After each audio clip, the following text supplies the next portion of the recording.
I've just baked these soft pretzels called Ūdens kliņģeri locally here in Latvia. If you want to know how you can bake them, then watch the rest of this video. Welcome back, friends. Welcome back to the homestead, and we're in the kitchen. 2023 winter cooking season is starting as the temperatures drop and the weather outside is pretty miserable. So we're starting the season with a fantastic recipe. As we just said at the start, I'm making Ūdens kliņģeris today. Quick story, first time I came to Latvia, or one of the first times, few times, I can't remember if it was when I visited or when we first lived here some 18, 19 years ago. When we came to visit Gita's parents, Dad always wanted to go to this bakery in Valmiera and pick up these things called Ūdens kliņģeri. I mean, back then I didn't know what they were, but that translates really as water pretzel, and they are essentially a soft pretzel. So they're not like the German hard brown baked kind of pretzels. They're a soft bread type pretzel. And anyway, we always used to have to go to this bakery whenever we visited. We had to go to this bakery, and then slowly they stopped making them. And then very recently we found one place in the town near us, Ruena, was selling it, and they then told us actually it was the last time they were going to make them. So no one near us makes them anymore. They are perhaps a little bit of a faff, but they're worth it. Now, why are they called Ūdens kliņģeri, which is, like I said, water pretzel? Because if you don't know, you have to, one of the stages of making these is to dip them in a bath of hot water and sort of pre-cook them in this hot water. Now, that used to be a lye mixture. Lye can be very poisonous if not used correctly, but the baking process makes it safe. But we don't use lye, we'll be using baking soda today.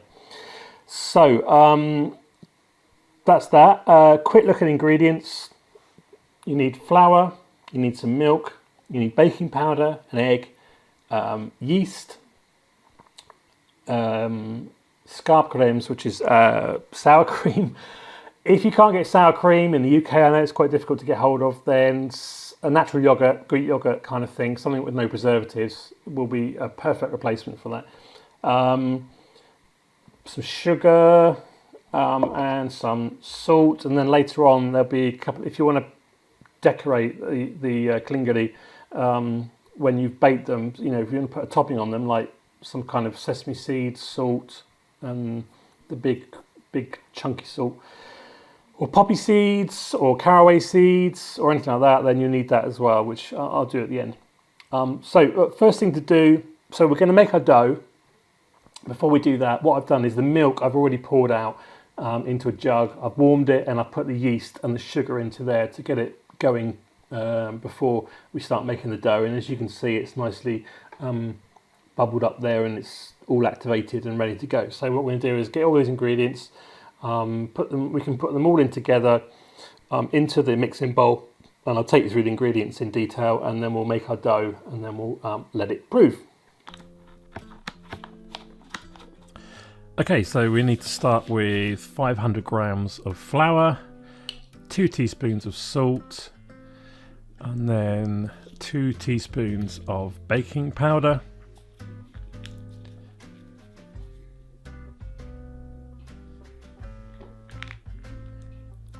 we need 180 grams of sour cream,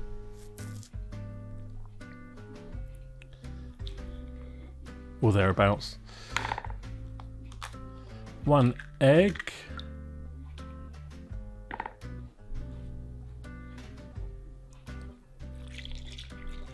and then we pour in our milk and yeast mixture, and that's 180 milliliters of milk in there.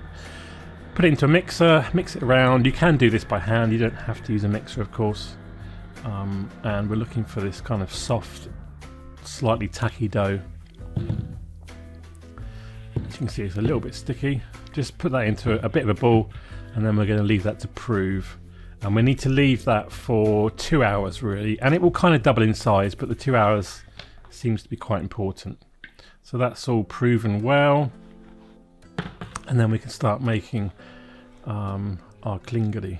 So I've got about 900 grams of mixture because the bowl weighs 300 grams. So I'm going to divide that out and into 8 kliņģeri of about 110, 115 grams each. If you have got the facility to have 2 pans in your oven, if you've got a fan oven, then you can obviously do smaller ones and you know, work it out yourself. So then we're going to make our kliņģeri. So we need to roll them out as I'm doing here, with the centre slightly thicker than the ends, and you want it about 50 centimeters in length, roughly 50-60. When you pick it up and kind of flip it a little bit like I do to actually make the kliņģeri, then you'll find that it springs back a bit. So you might want to roll it a bit more. They don't have to be exact, they don't have to be particularly perfect or pretty at this stage, because when they go into the boil and in boiled water and into the oven, when they then puff up, they'll kind of prettify themselves and make them look nicer. So they can look here really quite rough, but do not worry. So here I'm again doing it again with different angles to show you clearly how to do the little twist to make this famous pretzel shape. Very simple actually. And then just push that down to stick the ends on. And then put those down into a floured surface so that when you come to them pick them up again to bake them, boil them and bake them, then they don't stick to the table. Into a pan we're going to put 2 teaspoons of baking soda. You can put more in if you want, between 2 and 4. I found 4 was a bit too strong. And a teaspoon of salt, which will then mix in. Again, if you like them salty, you could put more salt in the mixture. And then simply I can fit 4 in at a time into a pan, and because I've got 8, then it's a nice round number.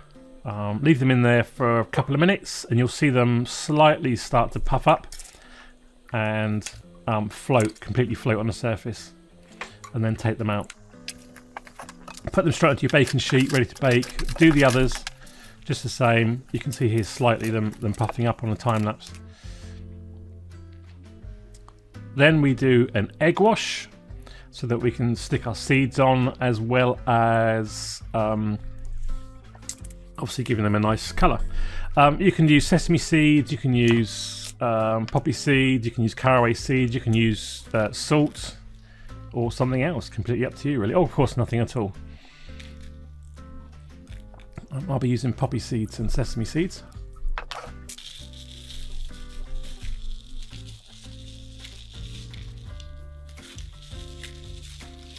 Give them a good liberal coat, doesn't matter if they fall off. Into the oven for about 25 minutes, around 180, 190 degrees centigrade. We've got a gas oven, so just kind of have to watch it by eye really. And there they are all ready. Lovely colour, lovely puffed up and baked nice. Cracked in places for effect, but you see they've kind of rescued themselves. They might have looked a bit ugly before, but now they look really nice. Nice and brown on the bottom.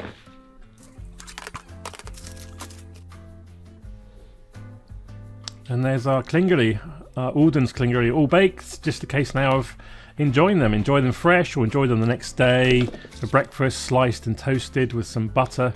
Really, really delicious. And they'll last for 2 or 3 days, no problem at all. They'll stay fresh.